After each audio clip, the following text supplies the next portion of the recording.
Hello, this is Tim Daniels from THS Sporting Center, and I am out bow fishing on May the 1st, 2020 on Saginaw Bay, Michigan. The camera I'm using tonight is a GoPro Hero 3 Plus, the settings you see on the screen. One of the other things I'm doing here is adding a external battery pack, which happens to be a hand warmer. Any external USB charging device will work well. I happen to use an old sock to put it in to hang it up from the light pole that I have this, or the pole that I have this up on.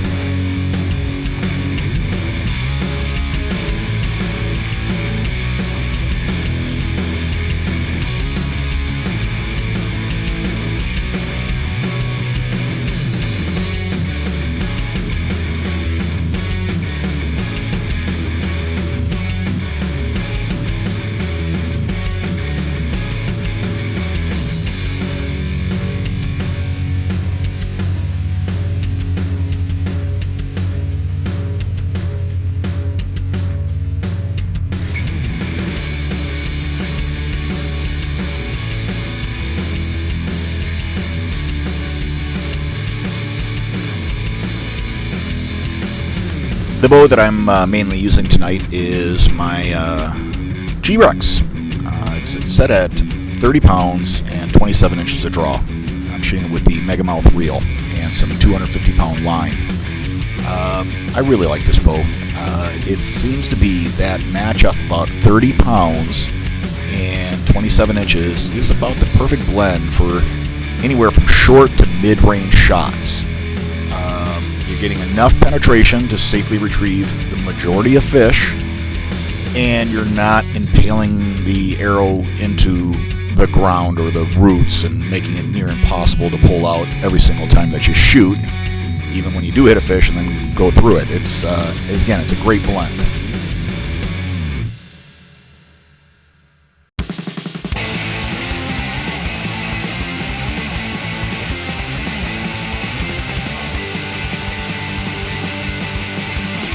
On this trip, my two external, or my deck lights, are 250 watt VIUGREUM warm whites, one on each side. Now I've put this on like an 80-20 track, so it's an easily removed light. You can also adjust the angle any way that you want. The lights themselves have an amber film on them, and you'll see links later on to the manufacturer of those, but it is a amber film, which brings the Kelvin down to, well, under 2200, so that's why you're getting colors that are deeper than many of your HPS colors.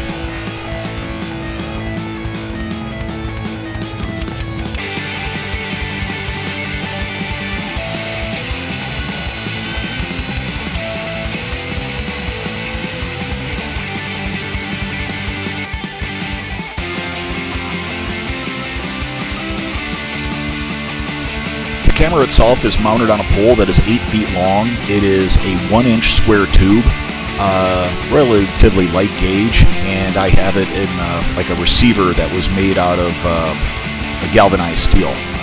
Again, that's also just like a square tube style receiver that sits on top of the bow rack. It tilts back at about a 15-degree angle, and I find that this gives me that nice, shot above the shooting deck. This angle where it's at right now is slightly out a little bit further. Later on in the video, you'll see it tip down some more where it should be.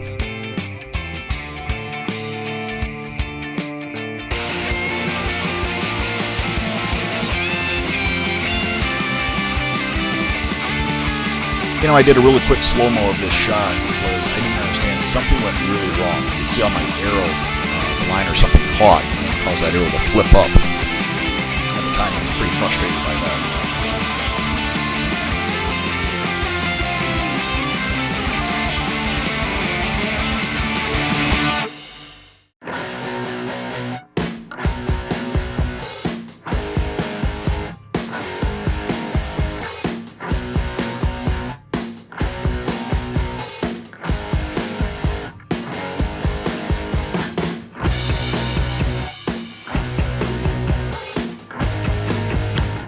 Over the years, I've been trying to find little things that I can add onto the boat here and there that make things a little bit easier, and one of which has been a steel tape, a steel straight edge, just like a steel yardstick. And I put it on the deck, and this one is 60 inches long. it quickly allows you to lay a fish across to see, you know, so it doesn't get into the fish story thing a little bit too much. It's a quick way to check if you really do have something of size there.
As far as budget bow fishing lights, VIUGREUM 6 gens are really hard to beat.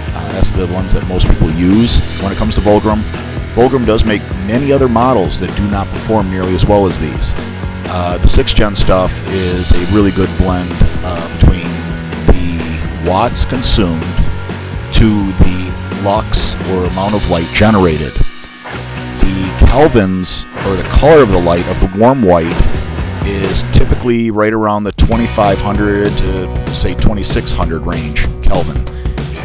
With films or lenses, you can get it down to under 2000 Kelvin, but at that cost of brightness or light, lux will be reduced as well.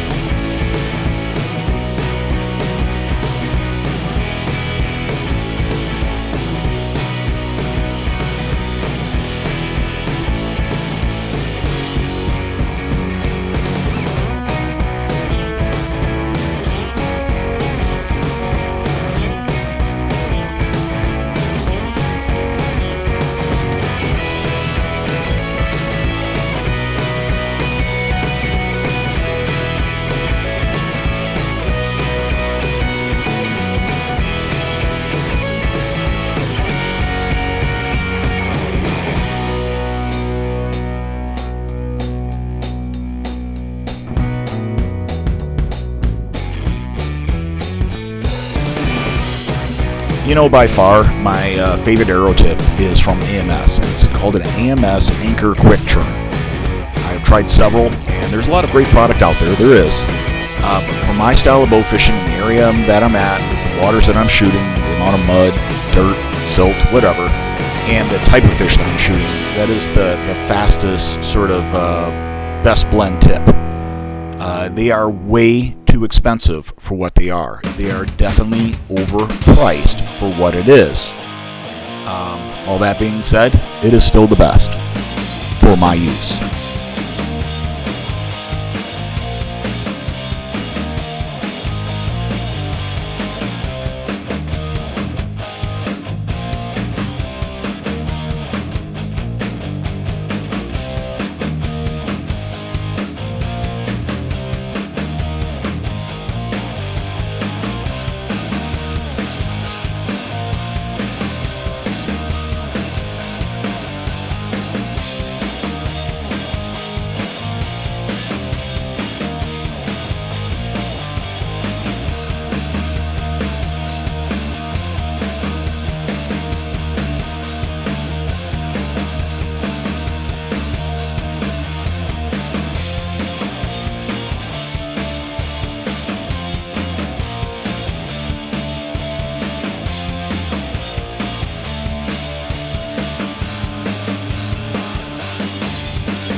You know, one of the things I started doing last year is I built a bow rack, and I've had other bow racks in the past, but this one was set up and built for spinners, and it is the neatest one by far. I really like this thing. It's a great way to set up other accessories. I have my camera system mounted on it, and I also have other PVC tubes mounted on it to hold gaffs or spears. There's a lot that you can do with that. And I can probably hold 5 bows on there. You'll see some close-up shots of it later on. There's pegs in there, and then there's bungee cords to hold the bows in place as you're underway.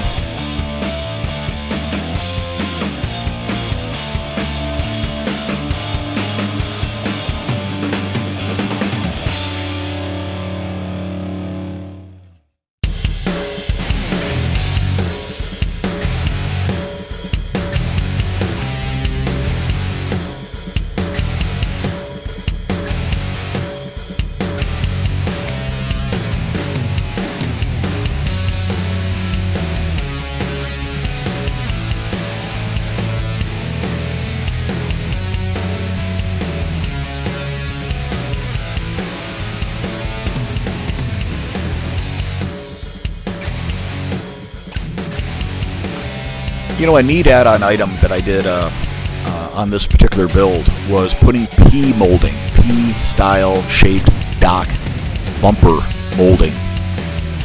It's like a rubber bumper molding, and I put that around the shooting deck, which is made out of 1/2-inch MDO board, which sits on an aluminum frame that was made out of aluminum ramp material, like quad ramps, those type of things, trifolds. That's what I use to build the base of that deck.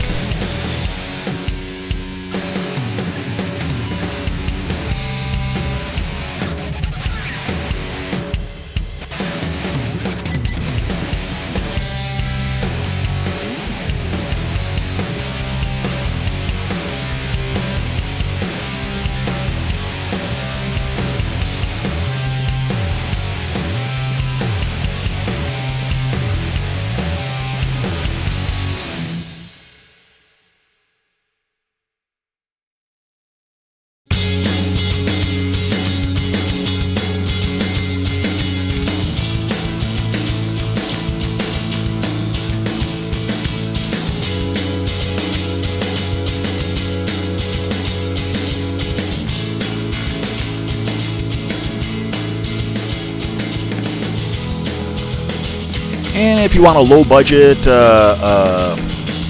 fun item to have on your boat, maybe even a conversation starter, how about a toilet brush? I actually use it for cleaning off arrows that have a lot of mud on them or seaweed. It is very helpful. I only have one on that side over there. A friend of mine who shoots with me often has a lot of debris on his arrow, and it's one of the easier ways for him to get that cleaned off.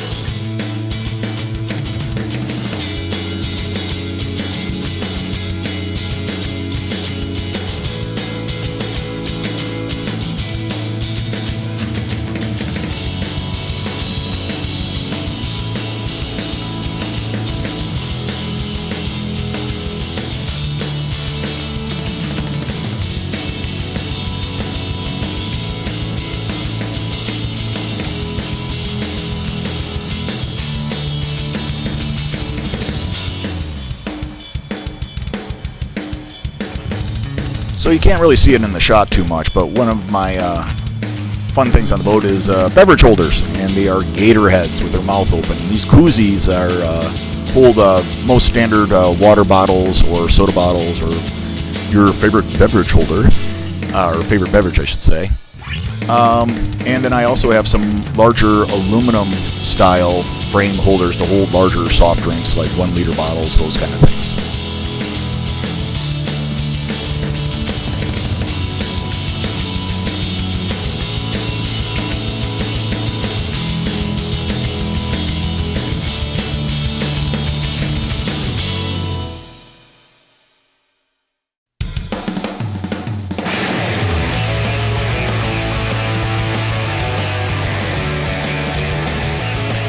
I ended up choosing MDO board because it's one of the things they make commercial roadside signs out of.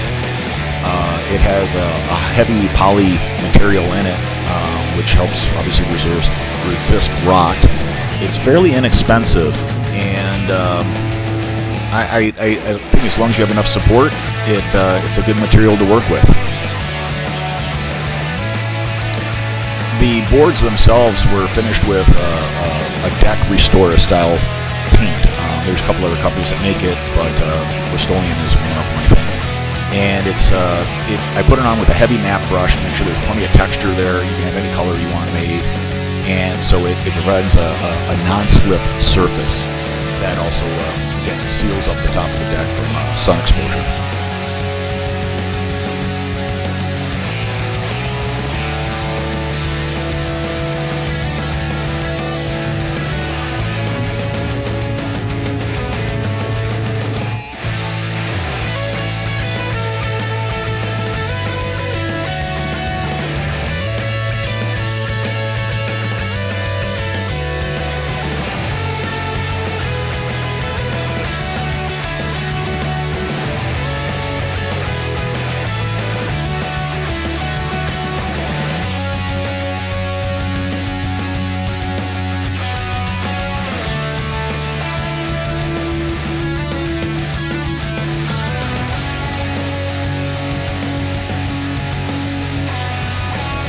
I have tried easily a half a dozen different lines in the MEGAMOUTH reel over the last year, and there's several out there that are braided, this, that, the other. There's 8 strand, 16 strand. I've tried many of them, but the best one that I've run across so far is a 250-pound line from Ashcon or Ashcroft, something along that lines.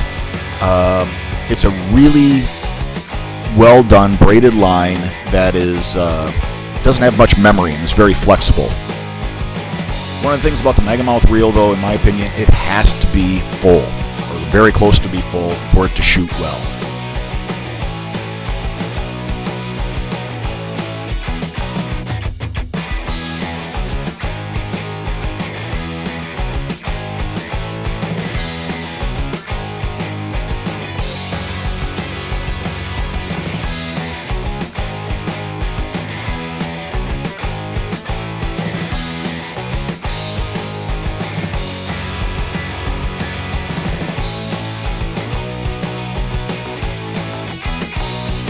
You know, lucky for me, I have a very loving and caring wife who let me spend a little bit of extra money on this MINNKOTA ULTERRA.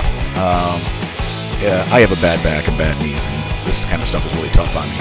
Well, the nice thing about this MINNKOTA is I can adjust the trim with a remote control and deploy it anything that I want, and it is so bloody helpful. But it's also a very expensive motor, starting at a minimum of like $2,300 and going up from there. I really do like it. It's been very useful to my boat. My boat is 23 feet long, and it's a flat bottom full John boat build.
The material I'm using in the front of the boat to mount accessories is called 80/20, and I'm also using it underneath the shooting deck to mount the lights as well.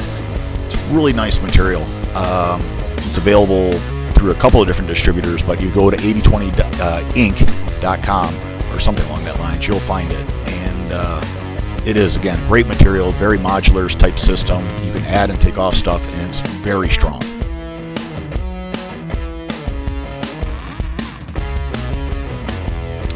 You know, I've been using Brute commercial 44-gallon trash cans for a few years now, and they're my favorite ones. Very durable. Yes, they're a little bit more expensive. One of the things I've had problems with, though, is sliding the barrels around inside the boat, since I use rubber mats down there. Well, one of the things I came up with is using one of those plastic vinyl-style runners across the boat with the little cleats on it. It's for carpet-type stuff. And they work great, and it's not that slippery. Also, on each side of the platform, I have a 4-step aluminum ladder. I think it's made by Extreme. Those are really nice. And I have it so I can take those down. They're actually removable. It comes in handy often when you're trying to get under something really low, like bridges or something along that lines. In a few moments here, by the way, the takedown on these lights are, it's just basically one quarter 20 threaded bolt. And I've been leaving the post that holds that light on there. It actually helps out when I'm getting the boat back on the trailer. It gives you something else to hold on to. I have some small LED light bars from Willpower 2016 from eBay. They're inexpensive. They're great for like driving along canals and have a very low reflection rate. And it just is another way that you can navigate some canals, look out for debris in the early part of the year without disturbing a lot of people. I hope you guys have a damn good day, at least try like hell, and hopefully 2020 is your best year so far. Take care.